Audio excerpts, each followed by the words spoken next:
Bonsoir, bienvenue, il est 20h, notre édition spéciale censure, le saut dans l'inconnu se poursuit évidemment. Bonsoir Perrine Stan. Bonsoir Alice, bonsoir à tous. Ravi de vous retrouver, nous allons donc très longuement revenir ce soir sur les propos de Michel Barnier, un Premier ministre plus que jamais menacé par une motion de censure qui devrait être, sauf énorme surprise, devrait être voté dès demain à l'Assemblée nationale. Il va s'exprimer ce soir, le Premier ministre, et vous suivrez ses propos en temps réel sur BFM TV. Pourquoi faire? Pourquoi il s'exprime? Est-ce qu'il va faire des annonces? Est-ce qu'il va annoncer sa démission? Est-ce qu'il va faire un geste? Est-ce qu'il va appeler à la responsabilité des uns et des autres, prendre les Français à témoin? En tout cas, Emmanuel Macron, lui, a parlé ce soir à l'un de nos journalistes. On en sait plus sur son état d'esprit. Et il parle déjà du cynisme insupportable du Rassemblement national. Il parle des conséquences d'une censure. Il balaie également l'idée d'une démission. Il parle de la perte de repères du PS, on vous expliquera tout ça dans un instant. On va se projeter aussi les conséquences politiques, les conséquences budgétaires d'une censure. Est-ce que l'on a face à nous le chaos annoncé? On verra ça. On est ensemble jusqu'à minuit et demi. Vous entendrez de très nombreuses réactions politiques. Les réactions des représentants des principaux partis de l'opposition. Laurent Jacobelli pour le Rassemblement national, Jérôme Gage pour les socialistes. Il y aura aussi sur ce plateau Alexis Corbière évidemment pour la France insoumise. Et bien sûr, il y aura aussi sur ce plateau nos très nombreux éditorialistes qui vont se succéder, à commencer par Éric Brunet. Bonsoir Éric. Bonsoir Alice, bonsoir Perrine. Bonsoir Alexis Cuvillier, chef adjoint du service politique de BFM TV. Pour nous accompagner également Serge Raffi, éditorialiste politique au point. Bonsoir. Bonsoir. Bonsoir Anne-Charlène Bézina. Bonsoir, vous êtes constitutionnaliste. On a beaucoup de questions à vous poser ce soir parce qu'on a entendu tout et son contraire, donc vous allez un peu nous éclairer. Vous êtes aussi politologue. Et bonsoir Thomas Legrand, vous êtes éditorialiste politique à Libération et producteur à France Inter. Censure, le saut dans l'inconnu, c'est donc partie de notre édition spéciale se poursuit.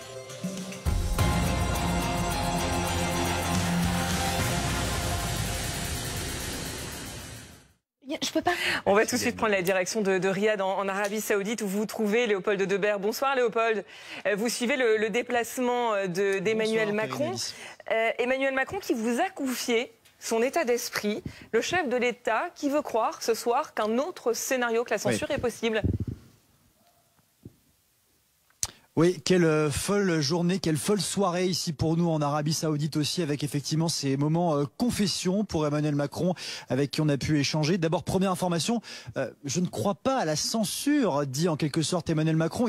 Il pense qu'il y a encore un chemin. Alors pourquoi il dit ça? C'est intéressant parce qu'il n'est pas naïf sur ce qui peut advenir dans les prochaines heures, mais son argumentaire repose sur le mot cohérence. Alors pourquoi il dit ça? Parce que selon lui, le Rassemblement national, je cite, ne peut pas voter une motion de censure déposée par le nouveau Front populaire qui, je cite encore, insulte ses électeurs et son programme. Ça serait d'un cynisme insoutenable. Les mots sont très forts employés par Emmanuel Macron ce soir. Et puis de l'autre côté, il y a une deuxième cible dans l'argumentaire d'Emmanuel Macron, c'est le Parti socialiste, un parti qui jusqu'alors, dit-il, était un parti de gouvernement et qui va, je cite, s'amuser peut-être à aller voter une motion de censure de l'extrême droite ou de l'extrême gauche parce qu'il cherche le chaos. Alors on a cherché la petite bête aussi, Perrine et Alice, en interrogeant Emmanuel Macron sur son prédécesseur, un certain François Hollande, qui lui aussi a annoncé qu'il voterait cette motion de censure. Quelle perte de repères. Voilà les mots ce soir, des mots très forts. Quelle perte de repères pour François Hollande, dit Emmanuel Macron, qui lui aussi donc est inclus dans cette ambiance très particulière. Il cherche lui aussi le chaos. En un mot aussi, Léopold, puisqu'on les voit apparaître à l'antenne, ces propos, il a aussi, le président de la République, et c'est un sujet évidemment essentiel, tenté de relativiser les conséquences économiques et financières de la situation que nous vivons.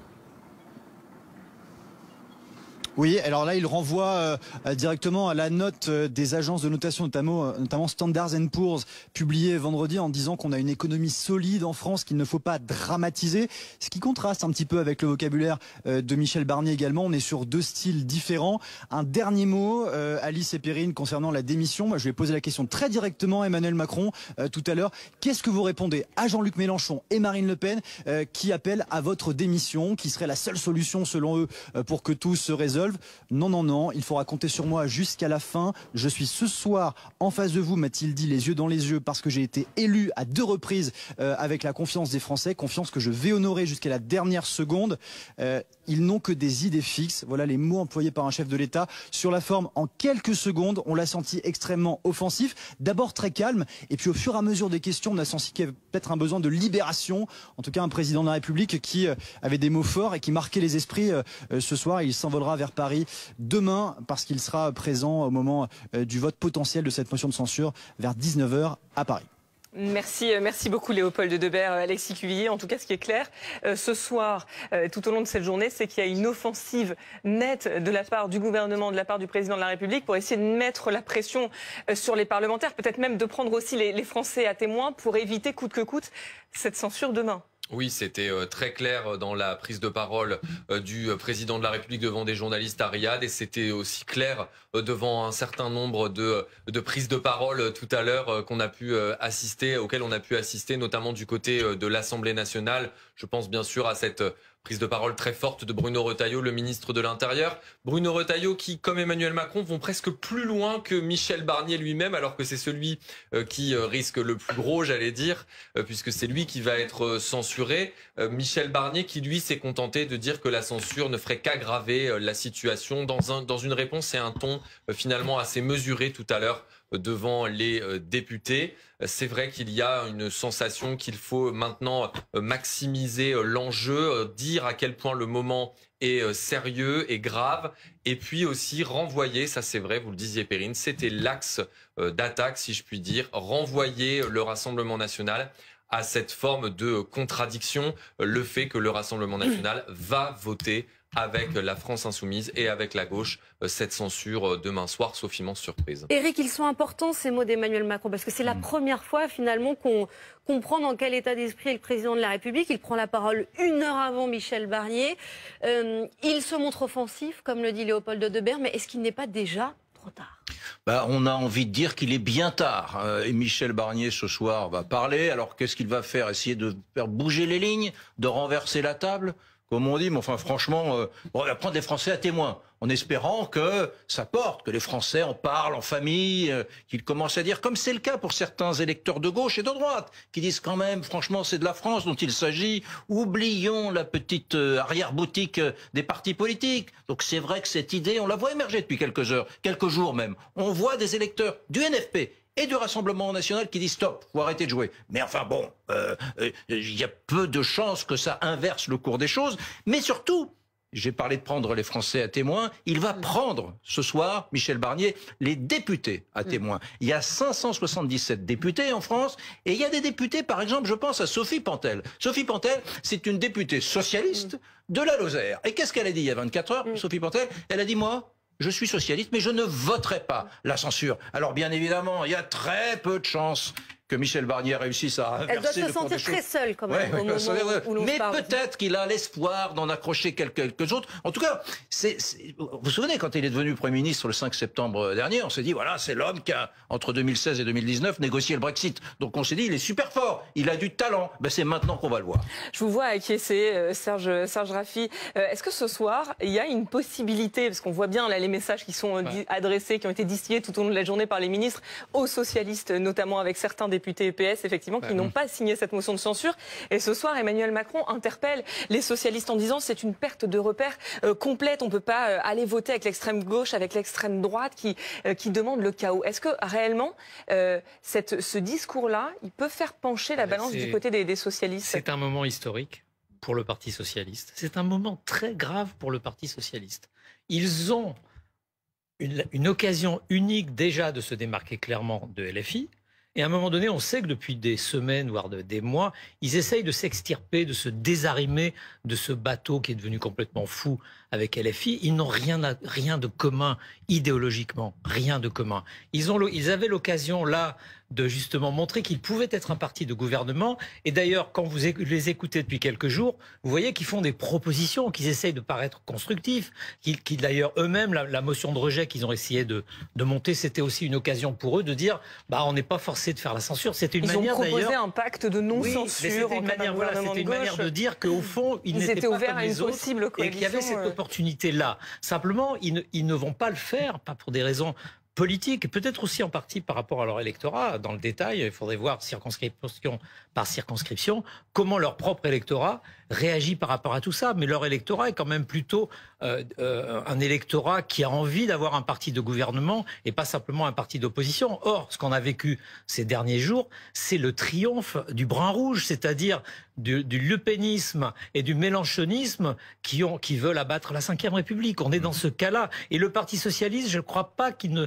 J'ai l'impression que quelques-uns de ses dirigeants comprennent que les enjeux sont colossaux politiquement et ils essayent de réagir. La question, c'est qu'ils n'ont pas beaucoup de temps. Il faut préciser une chose quand même, c'est qu'ils ont 66 députés. Donc si demain les socialistes ne voteraient pas la censure, elle ne passe pas. Bien sûr. Donc c'est quand même pas rien. C'est très important. Et quand vous discutez avec plusieurs de ces dirigeants, comme ça m'est arrivé ces derniers jours, on sent bien qu'il y a cette gêne et qu'ils sont dans une situation, ils sont dans une seringue. Et jusqu'à présent, ils étaient dans un déni de réalité. Et là, cette fois, la réalité, eh bien, elle leur pète à la figure, si je puis dire. Ils vont avoir des choix très importants à faire. Emmanuel Macron a parlé de la perte de repères complète du Parti socialiste. Thomas Legrand a très envie de réagir.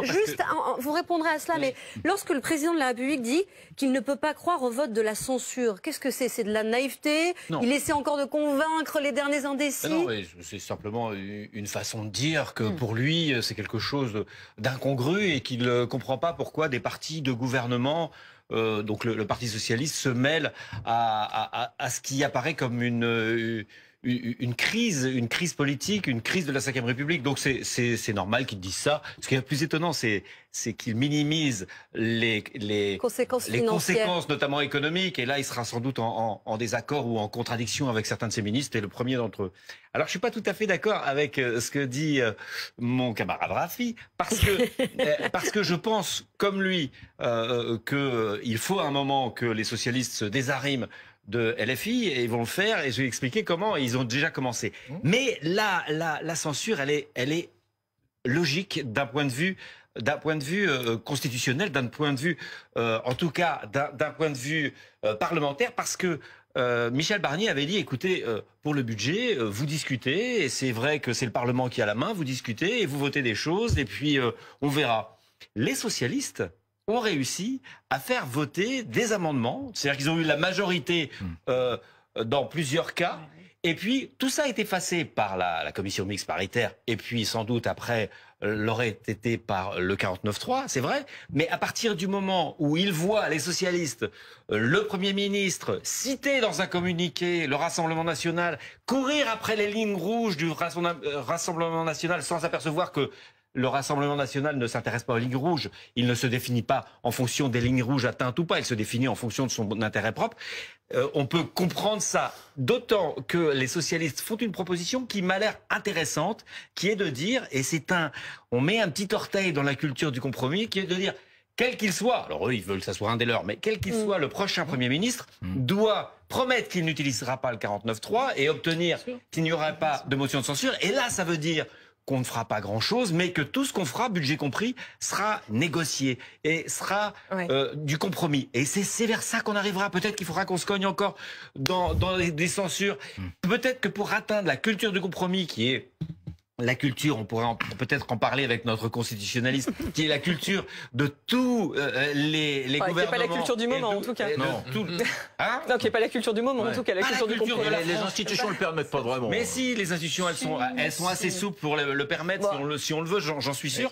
Et on en finira par là. Peut-être que ça sera trop tard, mais on en finira par là, j'en prends le pari. Vous êtes optimiste. Je vais vous donner la parole dans un instant. Est-ce que nos partis politiques... Il faudra encore 3 ou 4 démissions, mais on y arrive. Est-ce que nos partis politiques sont prêts à la culture du compromis? On vous posera la question dans un instant, Anne Charlène. Mais avant, j'aimerais qu'on retrouve... Bah oui, c'est l'art du teasing. C'est du teasing. Oui, voilà. Parce qu'avant, on va aller à Matignon, quand même, parce que c'est là que ça se passe ce soir. Non, c'est là que ça se passe. Bien sûr, vous avez raison. Mais vous avez entièrement raison. C'est lui le roi du teasing. Allez-y, prenez. On rappelle d'ailleurs que Michel Barnier va parler d'ici quelques minutes et qu'on suivra ses propos en temps réel, en direct. Edgar Becquet, vous êtes à Matignon, donc Michel Barnier va s'exprimer là dans les toutes prochaines secondes.